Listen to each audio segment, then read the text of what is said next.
La Fondation Salif Keita a célébré ce 13 juin 2016 la 10e édition de la Journée internationale de sensibilisation de l'albinisme sur l'île Jataland. La Fondation entend par cette initiative sensibiliser le grand public des difficultés rencontrées par les albinos dans leur vie quotidienne et lutter contre le rejet qu'ils peuvent parfois subir dans la société. 20 ans d'années qu'on se bat quand même pour que les albinos soient reconnus au niveau mondial, et aujourd'hui on est le 13 juin qui est la journée internationale des albinos.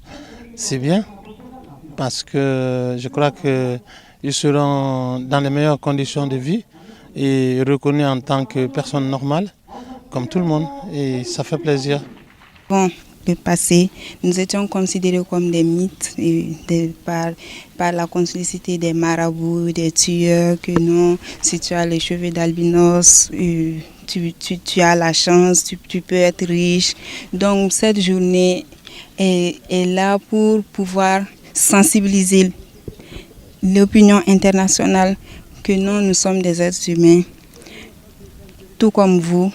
Mais nous avons un handicap, et cet handicap est que nous avons une absence de mélanine qui fait que non, nous avons la peau blanche et des problèmes de vision. La Fondation Salif Keita a distribué des cadeaux aux tout petits, car pour elle, c'est l'occasion de faire naître un sourire sur les lèvres de ces petits discriminés dans la société.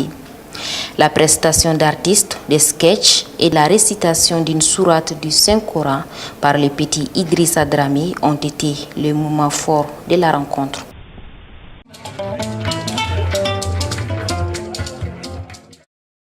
Comme à l'accoutumée, la communauté internationale a célébré la journée mondiale du don de sang ce 14 juin 2016. Cette journée a été instituée en 2004 à l'initiative de l'Organisation mondiale de la santé, la Fédération internationale des sociétés de la Croix-Rouge, la Fédération internationale des organisations de donneurs de sang et de la Société internationale de transfusion sanguine.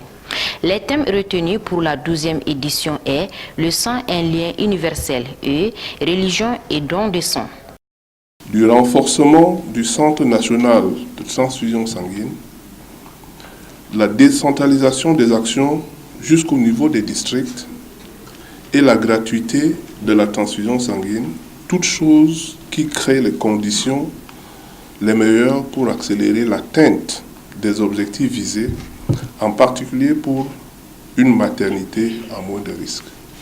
Vous pouvez me croire, le Mali est un pays avant-gardiste dans ce domaine. Il y a encore beaucoup de pays dont les efforts restent nombreux pour qu'ils arrivent au même niveau. Ces efforts doivent donc être poursuivis avec ardeur pour que, dans l'horizon qui nous a été donné tout à l'heure, 80% des besoins soient couverts. Nous sommes sur la bonne voie, nous devons continuer.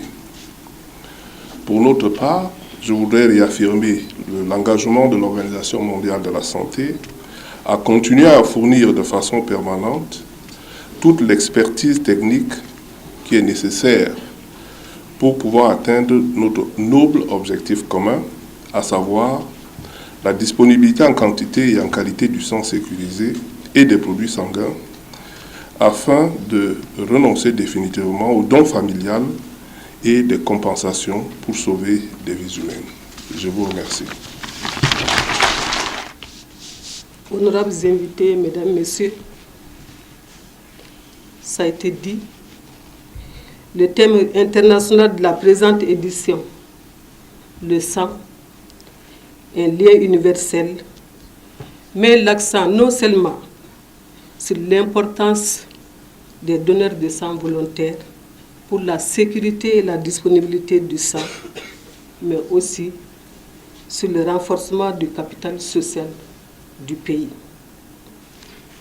En effet, le don de sang est une composante essentielle du lien social. Ce lien social lié à la générosité qui doit engager la société entière.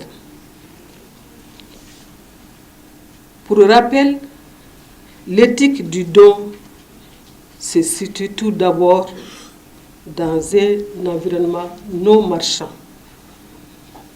Les dons doivent être bénévoles, volontaires et anonymes. Et la seule récompense à laquelle doivent s'attendre les donneurs bénévoles est de nature symbolique. Savoir, c'est le sentiment d'avoir contribué au lien social. À ce titre, j'aimerais vous donner quelques exemples. Chaque année dans le monde, plus de 500 000 femmes meurent durant une grossesse ou lors d'un accouchement. Et 25% de ces décès sont causés par des hémorragies obstétricales nécessitant une transfusion sanguine. Et au Mali, je voudrais encore rappeler que chaque 3 heures, il y a une femme qui meurt en donnant la vie. On ne doit jamais oublier ça.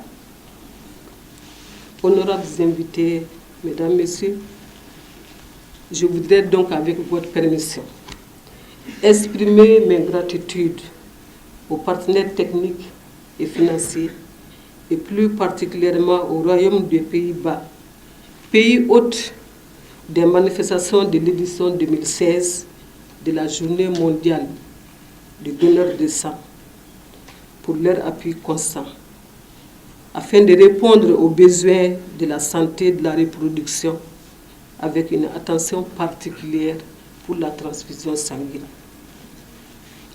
Mes remerciements vont également à toutes les associations de donneurs bénévoles de sang pour leur accompagnement constant du CNTS à travers l'organisation des collectes de sang. Bien, je crois que c'est une interpellation. Et il s'agit pour les religieux de s'investir beaucoup plus, parce qu'ils s'investissent déjà sur cet autre champ d'action qui est le don de sang.